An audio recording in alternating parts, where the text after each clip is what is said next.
أعوذ بالله من الشيطان الرجيم بسم الله الرحمن الرحيم Esselamu aleykum və rəhmətullahi və bərəkatuh. Hər vaxtınız xeyirli olsun, əziz dəyərli izləyicilər, əziz dəyərli Azan TV izləyiciləri, əziz dəyərli möminlər. Bu günlərdə həmişə olduğu kimi mövzumuza qaldığımız yerdən davam edirik. Həqiqi mən mövzusuna. Ötən mövzulara bir xatırlatma etsək, deyərdik ki, ötən mövzularda danışdıq Allahın insanı yaratması barəsində, nəyə görə insanı yaratdı, insanın ali hədəfi nədir, Quranda insan və Adəm əleyhissalamın mövzusuna qədər gəldik. Bu gün isə önəmli bir məsələdən danışacağıq, nəfs mövzusuna toxunacağıq inşallah ki. Nəfsini tanıyan Rəbbini tanıyar. Nə qədər önəmli bir mövzudur bu.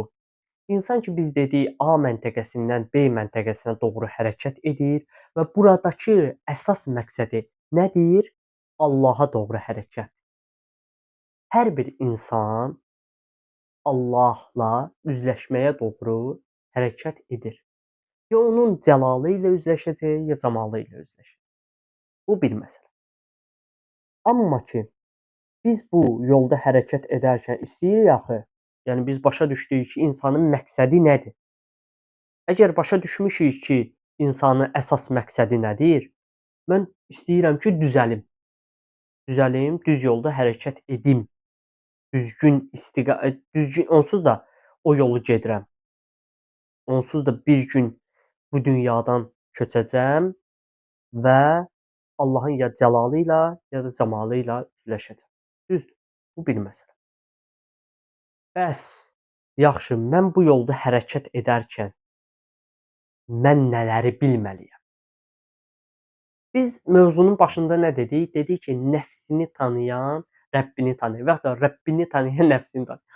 Burada heç bir belə deyək ki, təzad yoxdur da. İnsan ilkin olaraq bu yola çıxıbsa əgər, öz daxilinə fikir verməlidir. Fikir verməlidir ki, mənim əlimdə nələr var və mən nələri etməliyəm. Nəfs mövzusu ümumiyyətlə önəmli bir mövzudur. Nəfsin qüvvələri önəmli bir mövzudur. İslam əxlaqında buna geniş toxunulur.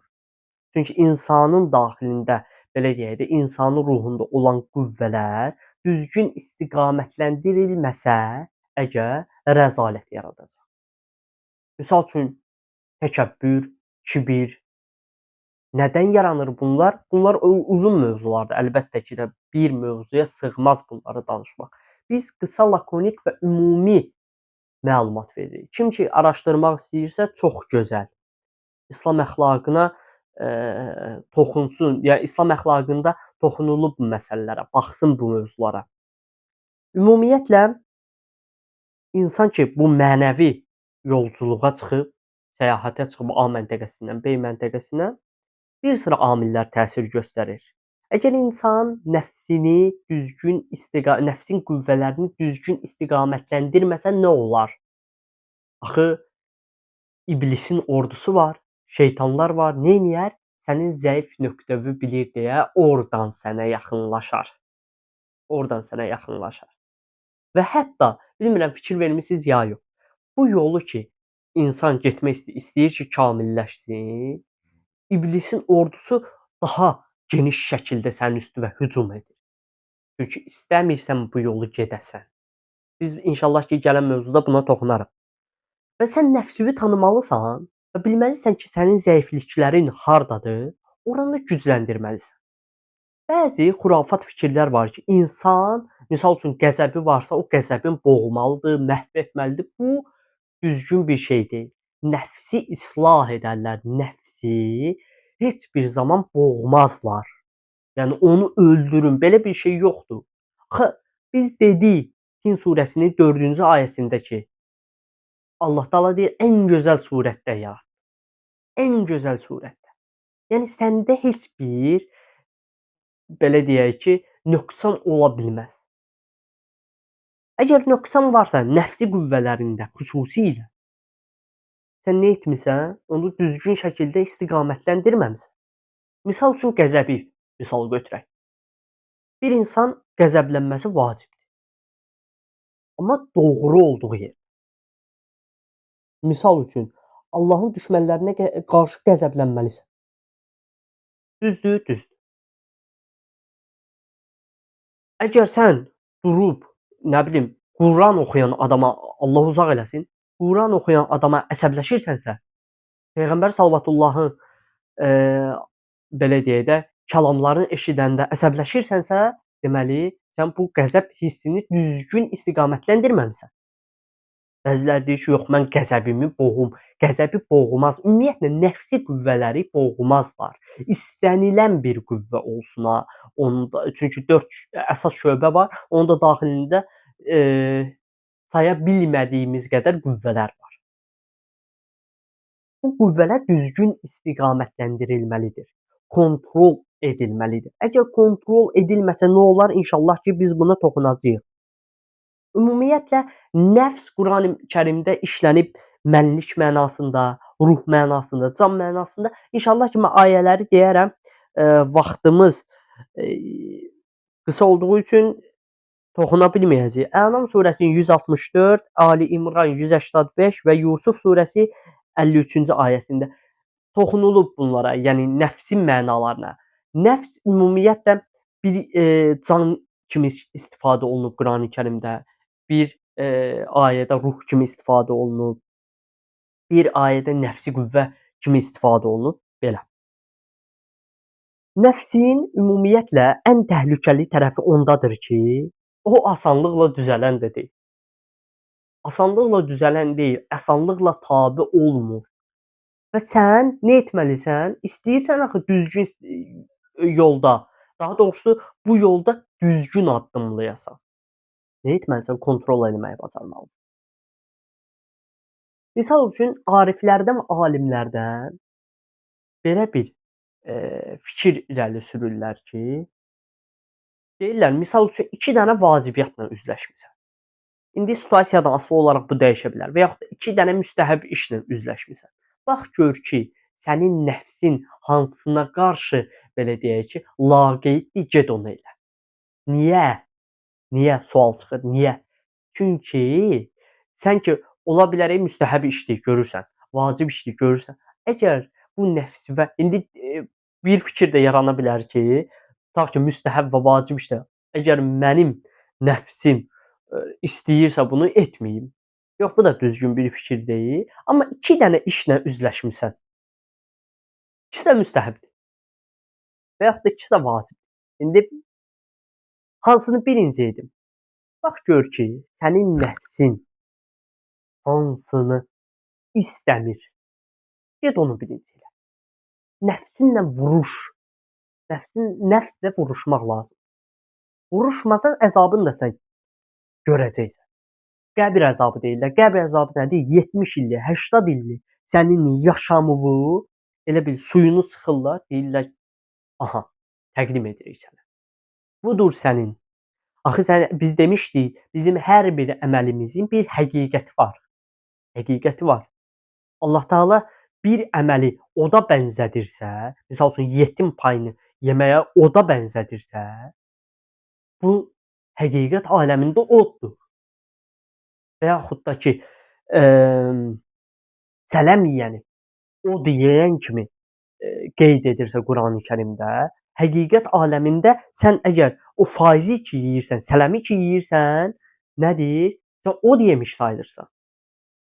Əlbəttə ki, Qurani-Kərimdə biz fikir versək, əlbəttə ki də, nəfsi 3 mərhələyə formasında bölünür və əxlaq alimləri də bunu 3 istiqamətdə elə bölürlər. Biri nəfsi əmmarədir. Biz axı dedik, nəfs kontrol edirlər. Nəfs öldürülməz. Deməli, kontrol edilərsə və biz ki deyirik Tin surəsinin 4-cü ayəsində Allah Taala deyir ki, ən gözəl surətdə yaratdım. Deməli, sənin nəfsində qüsur yoxdur. Düzgün istiqamətləndirməlisən sadəcə. İndi bu düzgün istiqamətləndirdiyim, etmədiyim və buna uyğun olaraq mərhələlər var. Birincisi nəfsi əmmarə. Nəfs əmmarə, yəni ki, pisliklərə əmr edən nəfs. Pisliklərə əmr edir nəfs. Bəzən insanda olur, özünü belə deyək də, deyir özümdən asılı deyil. Nəfsim istəyir mən də edirəm. Artıq nəfsinin əsiri olub. Nəfsinin əsiri olub. Nəfs buna ancaq pisliklər əmr edir. Düzgün istiqamətləndirməyib bax. O nəfsi qüvvələr də artıq pisliyə doğru istiqamətləndirib və biz də dedik ki, çətindir nə etmək? Onu düzgün kontrol eləmək. Buraxmısan başlı başına, indi gəl cilovla onu, ədəbləndir onu.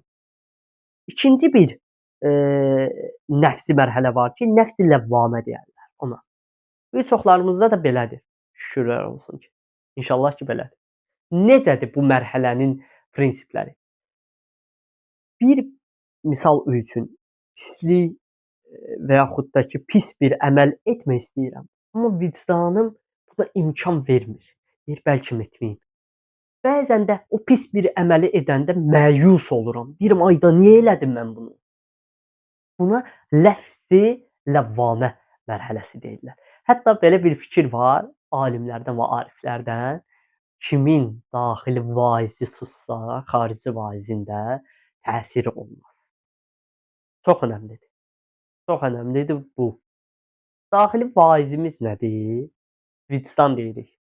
O da hardan qaynaqlanır? Belə bir fikir də irəli sürə bilərik ki, fitrət. Axı Allah Taala bizim elə bir o fitrət nədir? İndi bu uzun bir mövzudur. Qısaca belə deyə bilərik ki, Allahın bizim ruhumuzda yerləşdirdiyi xəlifədir, səfirdir. O bizə kömək edir. Nəfs-i əmmarə mərhələsində artıq nəfs fitrətə qalib gəlir. Fitrətin üstünə o qədər toz bağlayır ki, daha susur. Amma nəfs-i ləvvamədə ki, artıq o tozlar aradan qalxır, düzdür, nəfslə mübarizə gedir fitrət arasında. Belə. Bir mərhələ də var. İnşallah ki, ölmədən, yəni bu dünyadan köçmədən hamımıza nəsib olar. İlk elə duam budur. Nəfsi mütməinniyyə. Nədir bu nəfsi mütməinniyyə? Artıq sənin nəfsin pislikləri istəmir. Bəs nə istəyir? Heç sən ondan belə deyək də, düz deyək, kontrolda saxlamalısan daim. Bir ağaca çıxan adam nərdivan qoyub çıxıbsa, sonra da o nərdivanı götürsələr, bəs yəni o nərdivan olmalıdır da. Sən kontrolda saxlamalısan daim. Nəfsi mütməinniyyədə artıq insan nəinki o pisliklərə qarşı belə deyək də özünü sıxıb saxlayır, mübarizə. Biraz burada mübarizə zəif, belə deyək ki, daha rahat. Sənin nəfsin pislikləri istəmir. Sənin nəfsin bəs nə istəyir? Düzgün olanı istəyir. O qədər ki, düzgünü öyrəşdirmisən, daha düzgün olanı istəyirsə, heç o belə deyirlər, yadıva, ağlıva, fikrinə pis bir şey düşmürsə, buna deyirlər nəfs-i mütməinniyyə. İnşallah ki, hər birimizə nəsib olar bu mərhələ bu dünyadan köçməmişdən. Alimlərin, ariflərin, məsumların səviyyəsi bu idi, nəfsinin səviyyəsi bu idi, nəfs-i mütməinniyyə. Ümumiyyətlə kim nəfsini islah eləsə, Qurani-Kərim ayəsi nicat tapar. Kim ki nəfsini təskiyə eləsə, paklasa, o şəxs nicat tapacaq. Allah Taala vəd verir buna. Nəfsin tərbiyəsi də əlbəttə ki də çox mühüm bir məsələdir. Biz dedik niyə görə? Öz zəif nöqtələrini bilməlisən ki, onları gücləndirməlisən ki, şeytan hücum edəndə belə deyək ki, o divara dəysin, dayansın. Yaxınlaşa bilməsin sənə. Və nəfsi necə belə deyək ki, islah edək? Bir çox zaman çətin ola bilər bu. 2 dənə üsul deyirlər və ikisi də şərtdir. Birinci üsul budur ki, insan nə etməlidir? Elmlənməlidir. İslam əxlaqı ona görə lazımdır. Elmlənməlisən. Sən bilməlisən ki, təkəbbür misal üçün niyə görə pisdir? Niyə görə bu lazımlı deyil? Nə hansı səbəbə? Təkəbbürlü etsəm nə olar? Sən bunları bilməlisən. İkincisi budur ki, yol artıq praktik. Misal üçün, sən elmlənmisən. İndi düz deyək, hüsuli elmi hüzuri elmə çevirmək, bunlar böyük mövzulardır. Amma ki, sən elmlənmisən. Bilirsən ki, təkəbbürlü eləsəm filan həqiqət aləmində filan şeylər məni gözləyir. və bunun zərəri elə mənədir. Təkəbbürlük edən şəxs səviyyəsiz insandır, həm insanların gözündə, həm Allahın həqiqət aləmində səviyyəsiz insandır. Bir üsul, yəni bu, elmlənməliyə. İkinci budur ki, praktika. Artıq gəlirəm. Nəfsim ki istəyir, o nəfsi əmmarə ki təkəbbürlü eləmək istəyir, öz-özümə deyirəm ki, ya həmin əməli eləməyəcəm və yaxud da ki, bir çox situasiyalarda eləməli. İndi situasiyadan asılı olaraq dəyişir də. Eləmək lazım gəlir. Eləməliyəm də mən bunu. Bəs necə edim? Çəkilərəm bir qırağa, bir 5 dəqiqə, 10 dəqiqə. Özümlə söhbət eləyərəm. Deyərəm ki, axı sən niyə görə təkəbbürlü eləmək istəyirsən? Axı bu sənin özün belə özün deyilsən də, Allahınsan. Allah yaradıb da səni. Sən o zaman təkəbbürlü eləməkdə haqq qazanırsan ki, bu nəsə varsa, bu sənindir. Axı mütləq sənin deyil, aslı sənindir də. Biz Allahdan asılıyıq. Allah verib də bizə bunu. Allah təkəbbürlük edə bilər. Niyə? Çünki mütləq onundur. Əgər mütləq mənimdirsə, hə, edək təkəbbürlü, heç burada günah da yox. Axı bu mütləq mənim deyil. İnsan bunu dərk eləsə, bunu başa düşsə, heç eləməz. Yaxşı. İndi bir sıra situasiyalardan asılı olaraq yollar da ola bilər, fərqli yollar da ola bilər və siz də düşünüb inşallah ki, bunu da taparsınız. Hər bir rəzalətdən qurtulmağın birinci yolu elmlənməkdir. İkinci yolu praktikadır. Daha özünü hansısa bir yolla ondan imtina eləməlisən. Və özünü daimdə təftiş eləməlisən. Nəfsi kontrol etmək üçün təftiş önəmlidir. Bunun da 3 qaydası var. Deyərlər insan yatmamışdan qabaq özünü müsahibə eləsin, mühasibə eləsin, üzr istəyirəm. Mühasibə eləsin, baxsın, görsün ki, nə var onda? Bəlkə o əməl ki eləyib gün ərzində, bəlkə onu heç düzgün eləməmişdi. Bəlkə də elə düzgün eləyib nəfsinə xatirə eləmişdi. İndi baxsın. Və hətta bir dəftər götürsün, qeyd eləsin. Orada qeyd eləsin. Yaxşı. Sonra deyirlər, ikincisi budur ki, artıq insan sübh namazında neyləsin? Çünki axşam yazıb ki, filan şeylər eləmişdim. Allahla əhd bağlasın. İlahi, mən ki bu səhvləri eləmişəm, sən də mənə kömək el, etməyəcəm. Axşama qədər etməyəcəm. Çalışacağam özümü sıxım saxlayım. Və ta sübh namazından sonra ta şam namazına qədər özünü kontrolda saxla. Yenə şam namazından sonra da gəlsin, yatsın ki, bu gün nələr elədim, bəlkə bunu səhv elədim, bəlkə bunu düz elədim, bunu nəyə görə elədim. Baxın, bunlar qaydalardır. Bunlar yəni ki, nəzubillah mənim qaydalarım deyil. Bunlar məsumlardan gələn qaydalardır. Hətta hədislər var bu barədə. Bu dediyim kontrol üçün, insanın özünü kontrol etməsi üçün hədislər var. Belə. Ümumi mövzumuz belə idi. Nəfs barəsində danışdıq, nəfsin önəmi barəsində danışdıq. Daha doğrusu nəfsi kontrol etməyin önəmi barəsində danışdıq. Ümumi belə inşallah ki, gələn mövzularda daha yeni bir mövzuya toxunacağıq ki, iblis, şeytan. Bu mövzuya toxunacağıq. Təşəkkür edirəm. Sağ olun, salamat qalın. Gələn mövzularda görüşənə qədər inşallah.